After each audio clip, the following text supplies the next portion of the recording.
Hi students, thanks for joining me today. In this video I'm going to do something a little bit different, which is talking. I'm going to do a lot of talking today, but I'm going to keep it as short and as to the point as possible. So today I'm going to be talking about how to get things done when life is really stressful. So at the time that I'm making this video, we're in the middle of the COVID-19 crisis. Everything is really, really hard for everyone across the board, and that's for adults, but also for children and for my students especially.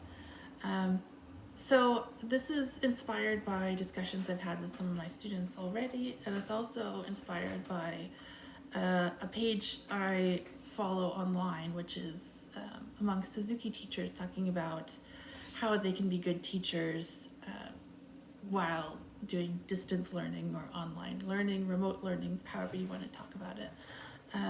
And so I've put together these 6 ideas that should help you kind of get through this time or any other time when you're just dealing with a lot of life stress. So let's get started. Like I said, I'll try to go as quickly as possible through them. The first thing I think you guys should do is to adjust your expectations. When you're spending a lot of your time and energy feeling stressed, when life is not really organized, when you don't have school to go to or you don't get to go to your job, everything is harder. And so because you're spending energy dealing with that, you're going to have less energy for your focus and for just feeling inspired to practice. That's okay. It's okay. It's just the way it is. So give yourself a break. Be nice to yourself. Be kind.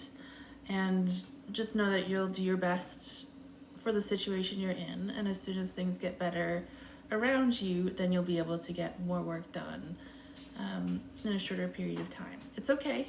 You'll be fine.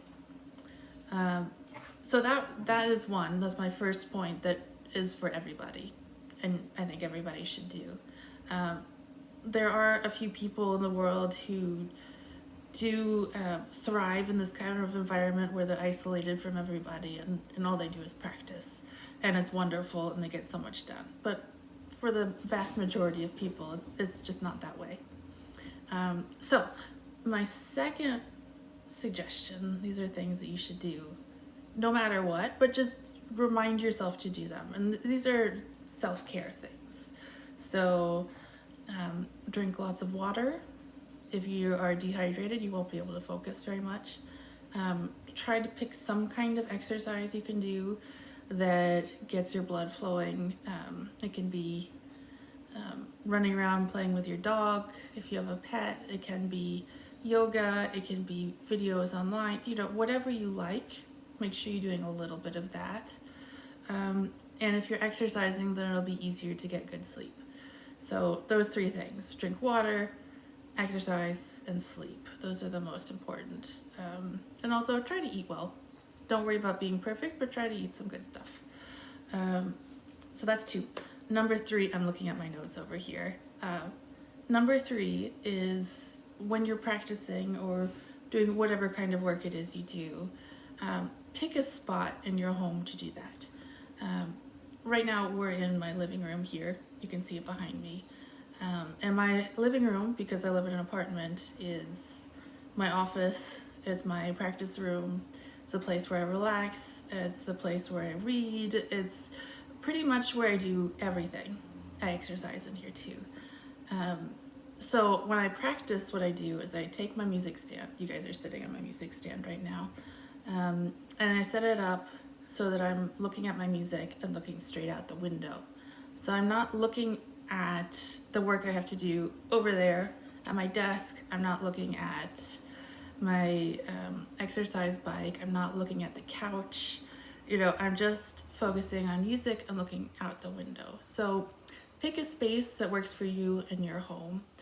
And if you're practicing in your bedroom, let's say, it's really easy to want to curl up and go to sleep instead of practice, or to get distracted doing something else. So look out the window or pick a corner where you can practice and focus. And when you're done practicing, pack it up and put it away.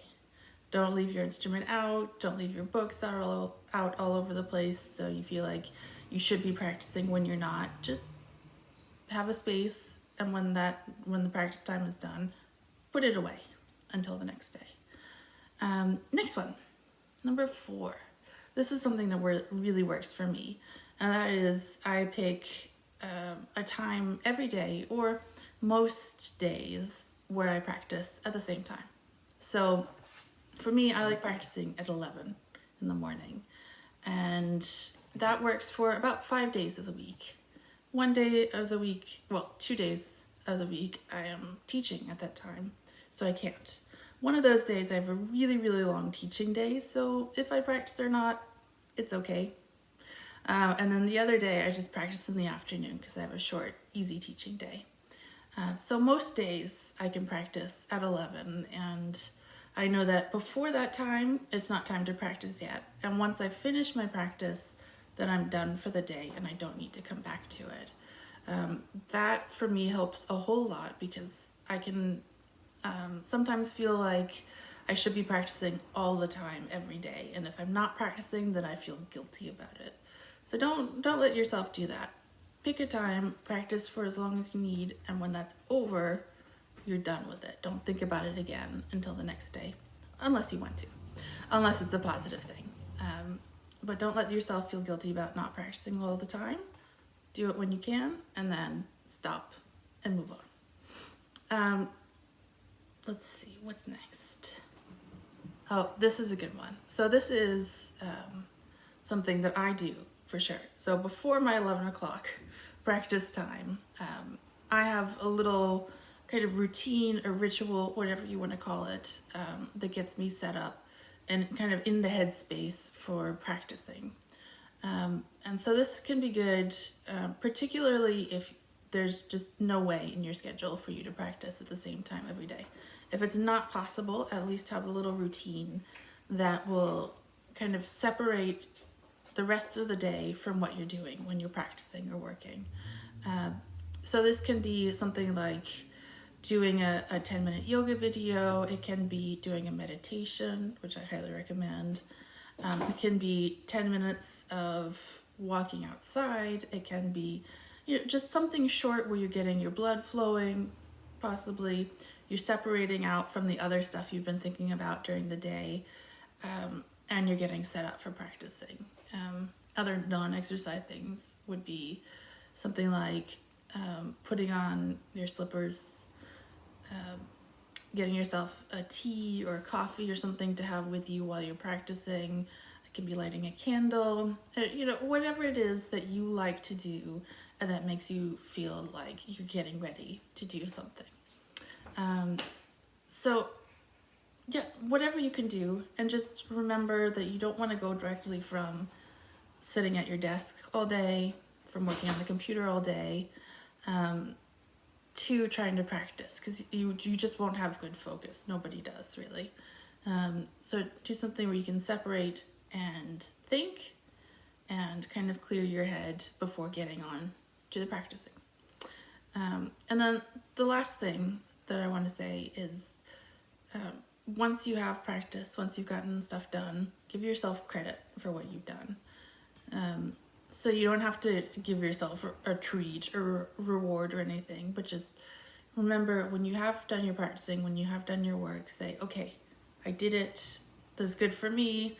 I'm stressed, but I got stuff done, and that's great. And, really remember that you're doing as much as you can in a time that is really difficult. You can only do your best, and your best is good enough, even if it's not 100% all the time. So I hope this helps. I hope this gives you some ideas for how to be productive when maybe you're not feeling your best, when life is very stressful, when, you're just not in ideal conditions to practice or get any kind of work done. If you have any questions or comments, just leave them below and I'll do my best to answer them. Thanks. Bye-bye.